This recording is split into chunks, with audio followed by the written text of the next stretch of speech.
Estelle Linnell. I'm here to speak with you about a vision I had 15 years ago. It's called The Game. It is a spiritual chessboard that has 3 colors. It has black, which I consider dark, white, which I consider light, and gray, which I consider duality. There's only 3 elements here. It has nothing to do with any of the other divisional substances that we have picked. It has nothing to do with culture. It has nothing to do with race. It has nothing to do with sex. It has everything to do with our perception on how we see humanity.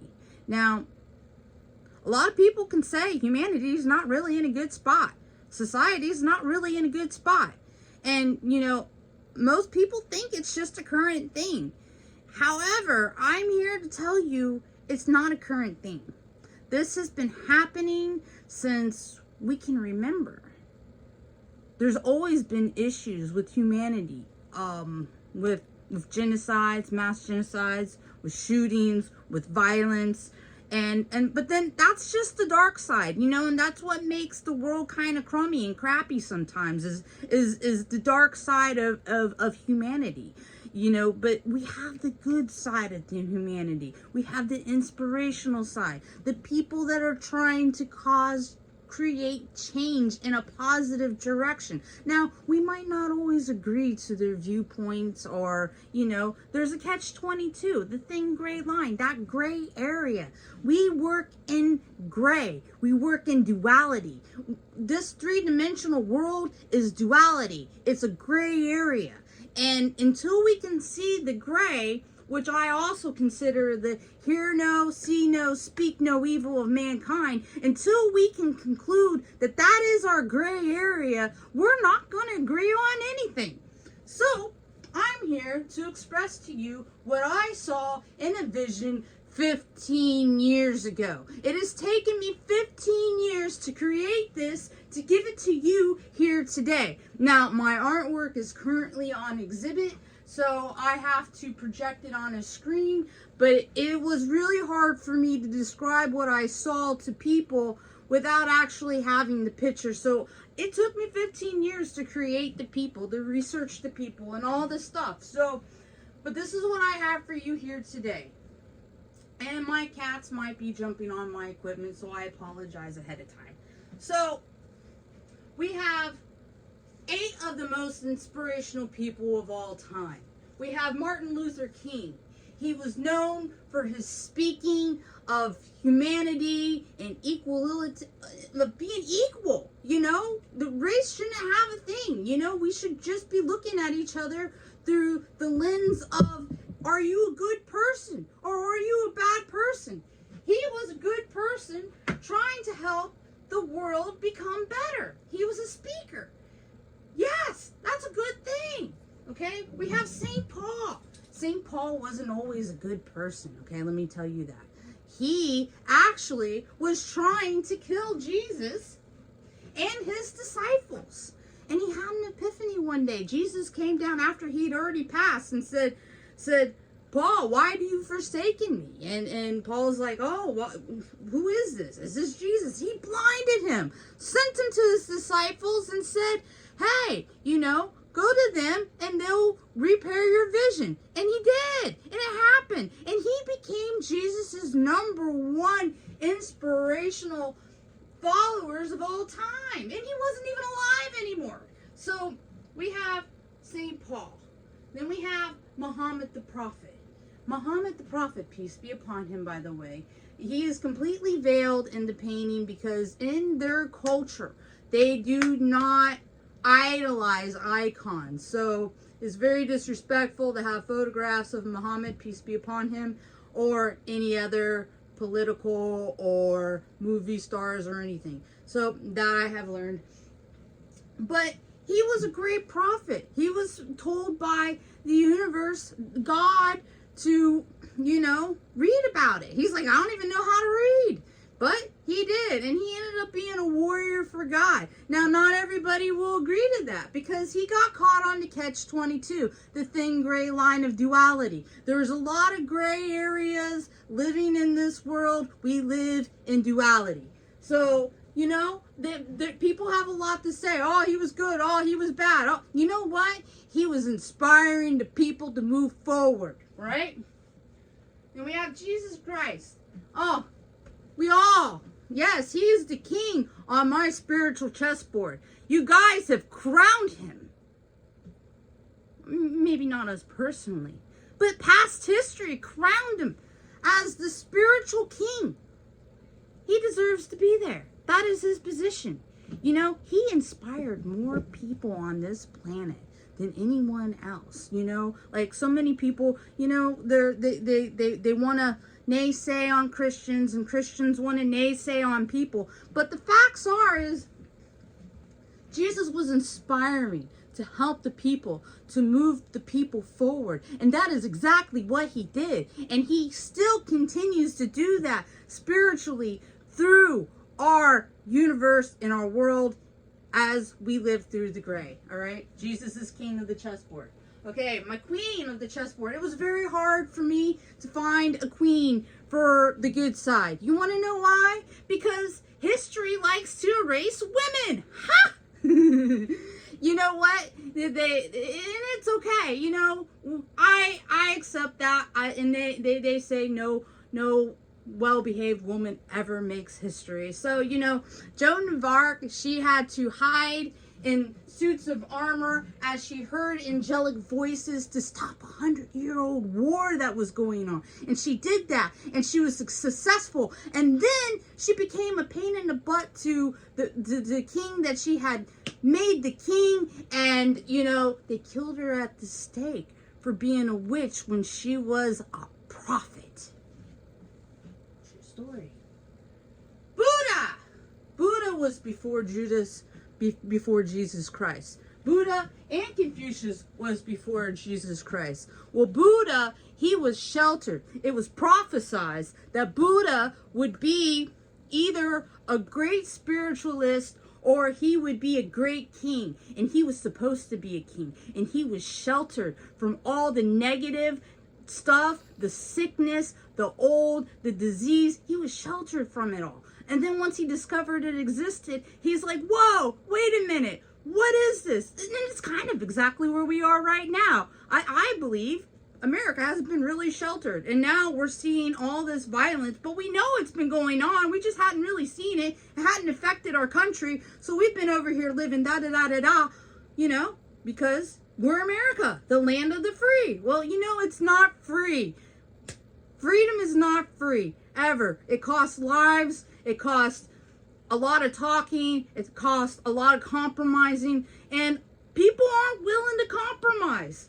But Buddha showed me just within recent times that when you live a sheltered life and then all of a sudden the veil comes lifting off your eyeballs, it's not what it cracked up to be. You know, there's a lot of bad stuff going on. But he was on a quest to change that about humanity. And he became a great spiritualist with meditation and wisdom and all the stuff because he was a good person. And that was before Jesus. And like a lot of people don't get credit for who they were and when they were.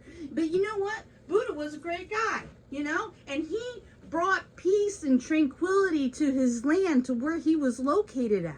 You know, people were positioned in different places of the planet for a purpose, to spread inspiration.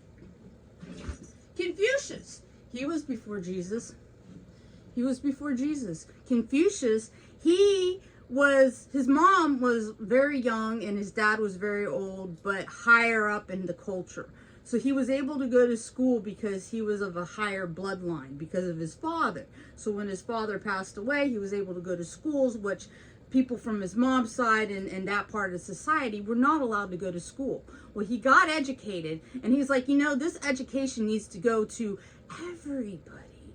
And he was a great teacher of good stuff. You know, he taught how to be good people to each other. What are good rules and ethics, and educated them. And he was a great teacher. You know, Confucius says, you know, we say it all the time. We don't think of it like that, but yes, Confucius says, because he was a great teacher. Okay? And then over here, we have Gandhi. Everyone loves Gandhi. Gandhi did a lot of great things. He fasted a lot. You know, a lot of these people on the inspirational side did a lot of fasting. They did a lot of fasting. They did a lot of meditation. They did a lot of praying. All of them. They have different cultures from every backgrounds and all this stuff. And it's like, if we don't see one tunnel vision, then we're wrong. And I don't think that's necessarily true. You know, don't put a label on me. There's no label on me. I don't label myself, so let's just not go there. But however, Gandhi, he did what was good for the people. He fasted until his people stopped fighting because they loved him, because he was a good person, and he fought for them. Just like, you know, we rarely get people to fight for us, and the good battle, and you know, that's a fight worth fighting for, okay? These people all fought for the good battle, all right? Now, that's some of the 8 inspirational people of all time. Now, we're going to go to the dark side. Heinrich Himmler, he helped Hitler recruit all the people to kill millions and millions of people, right? Millions of people. Killed them. Like, left and right, just killing people. They were taking steroids. They were feeding their soldiers steroids so they could be killing machines 24/7. 24/7. How could the good people even keep up when the war with them was drugged? Okay? So, and then we have Ivan the Terrible. You know what? You know what happened to Ivan? He was a young prince, and the people didn't want him to live, and they bullied him. Well, you know what? You know, he managed to live through that after they tried to kill him when he was younger. And he was like, you know what? These people aren't very good to me, so I'm not going to be very good to them. So he ended up being a very bad ruler, and he was killing his people ruthlessly, okay? Because of his perception of humanity, all right? Because of the gray area in between. How many of you have had a bad taste in your mouth from something that people have done to you, but however, you have turned around and projected that hatred to other people? That was Ivan the Terrible, all right? Right there, okay? We have Joseph Stalin. Joseph Stalin, he was all dolled up and with medallions. He was the man. He was the guy who was, he was the communist. He was the leader of the communists. And he had a playbook. And he did really good with his playbook. And he killed a lot of people too.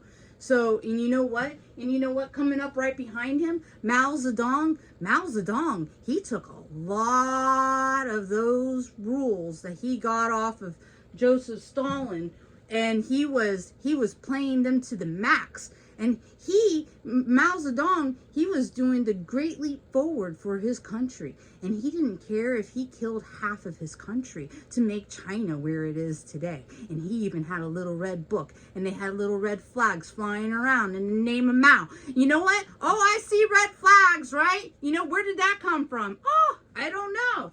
But guess what? You know what? You want to hear something else? Okay, let's go to Elizabeth Bathory, the Blood Queen. Okay, now she was an heiress of royalty, and a king was her uncle. So she lived in the castle on the family property. Well, she started an etiquette school because she had some kind of funky thing that was going on with her, and she ran across the witch that was guiding her and said, hey, if we do this, that, and the other, you know, you'll be healed and everything will be great. So she did that, and she bathed in the blood of virgin children, virgin girls, and she had an etiquette school. And then she would tell the people, oh, a plague came and killed them all. But she was brutally killing them, young girls, for her own witchy needs. And you know what? You know what she got? She got house arrest for the rest of her life. Now, I think they boarded up her windows and whatever, but they gave her house arrest so royalty wouldn't lose their family area. They didn't want to lose their castle. So they gave her, she didn't go on the stand. You know, she was a witch playing witchy things, and she didn't get burned. She got house arrest. Poor Joan of Arc was a poor farm girl. Guess what happened to her? She heard angelic voices, and they burned her and called her a witch.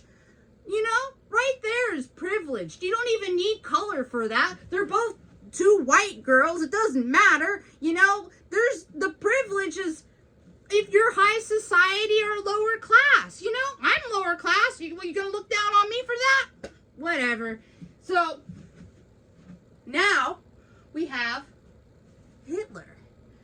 Hitler was a great, you know, he wanted to be an artist. What's wrong with being an artist? You know, the art world is so finicky. Well, they wouldn't let him be an artist. So, you know, he's like, all right, well, then I'll go do something else. Well, then he ended up, like, hating on all the Germans. And I don't even understand, because I do believe his mother was not German. Yeah, no, wait, yeah, German. No, it was the Germans and the Jews. Yes, he was killing all the Jews. And his mother was Jewish. You know, I don't understand. Why wouldn't you? It was his mom. I don't know. But he was killing everybody. Millions of people. And he even had, you know, recruiters. Heinrich as his recruiter. So, you know, history, right? History. And people allowed it. And then I don't know how that happened. How does this get allowed? Like, how do these people get so much power to just kill everybody and get away with it and keep doing it day on and day out? Like, you know, I don't understand. And then we have over here Pol Pot. Now, he was responsible for the death fields in Cambridge. I believe that's what it's called. Cambodia? Yeah. And like, there's still bombs in his country today planted in the ground, and when the people are out there trying to farm and hunt and all that, they get blown up still today because of this guy. There's people, their people are going around with no limbs, and they're trying to find ways to create work for them so they can be a viable part of their society. Now, so, and he was responsible for millions of deaths too. You know, he got away with it. They don't know where they buried him now, but, you know, he was not a good person. And then over here, this was part of my current history as I was growing up and raising my children. Osama bin Laden, right? He was teaching the children to shoot guns. He crashed planes into the Twin Towers for 9/11. You know, he wasn't a good person. He was on the thing. But you know what's made me think recently about Osama bin Laden? You know, we're like, okay, don't kill our prophets. And people kill the prophets. Okay, but then we go out and be like, oh, that guy's evil. We need to kill him. And then they go kill him.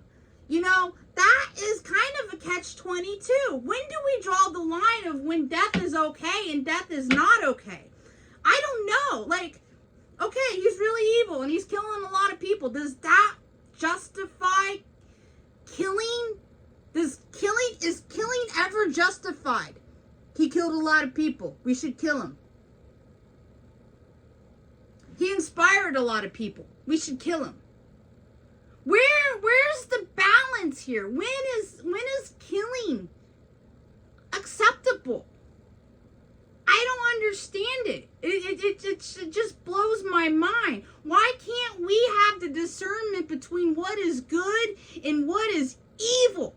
I don't understand this. Can somebody please explain this to me? Write it down in the comments. Let's start a conversation. Where does that line get drawn? Where is the gray too dark and the gray too light? Where's the balance here? I need to know. The people need to know. We need to know these things because we're fighting with each other about this. There's only really 3 common denominators that we all have. We have inspirational, the light, and we have genocidal, the dark, murders, all that stuff, and then we have the gray, that gray area of, oh, you're in a small gray area. So what does it mean to be in duality? What does it mean? Where is the balance of duality? Where is this? Because I'm lost here. You're lost here. Most of us are lost here. And some people are really great debaters and they can probably give me the answer, and I would like to see it in the comments below.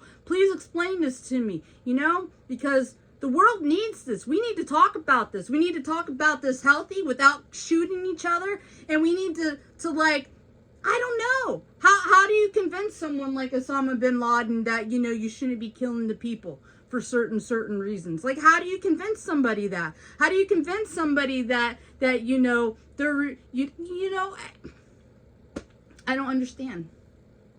I don't understand. Just because someone isn't your race or your culture or agrees with your spiritual beliefs, they're your enemy. I don't understand. I don't understand. Does that make any sense to you? Okay. I love Jesus. I'm not Christian. I'm not Buddhist. I'm not anything. Don't label me. I'm not labeled. I couldn't create the game being biased in any degree. I could only create the game by having my own ignorance and learning through it. Where do we draw the line? Where do we draw the line? You know, where do we say, okay, you know, you're not Christian, but you're a good person and I love you. You know? Where do we draw the line where, you know, my religious beliefs don't match up with yours, but that's okay because I still love you. A lot of this is over religion. A lot of these deaths are over religion, money, and power. Religion, money, and power. What if we took those all away? What do we have? We have good, we have evil. Good versus bad. That's what we have. We have good versus bad. You take all that away. That's all we have. Can we just go to something common? That's what we have common. Good versus bad. I'd like to know. I'd like to know your thoughts. You know, I think we can do better. And I'm fighting for humanity. I'm not fighting for the Christians. I'm not fighting for the Muslims. I'm not fighting, well, I guess you can say I'm fighting for all of them. I'm fighting for all of you. I'm not putting a label on you. Why do we have to put labels on each other? Left versus right, Democrats versus Republicans. Like, don't label me. I'm none of that. I'm not. I'm independent. I'm independent. Don't call me liberal. I'm not woke. I don't know what this woke thing is, but you know, I'm just trying to spread consciousness of the gray. The duality. The duality of humanity. And if we're not fighting for the whole world, who are we fighting for? Just ourselves. This world is bigger than just one person. This world is bigger than just one country. This world is bigger than just one political direction. This world is bigger than any culture or race. This world is bigger than anything you can touch, feel, or taste. It's so much bigger. Because where do we go when we die?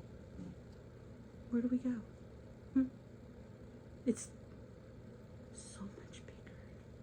It's so much bigger than what we see here on this planet. So much bigger. It could be so big.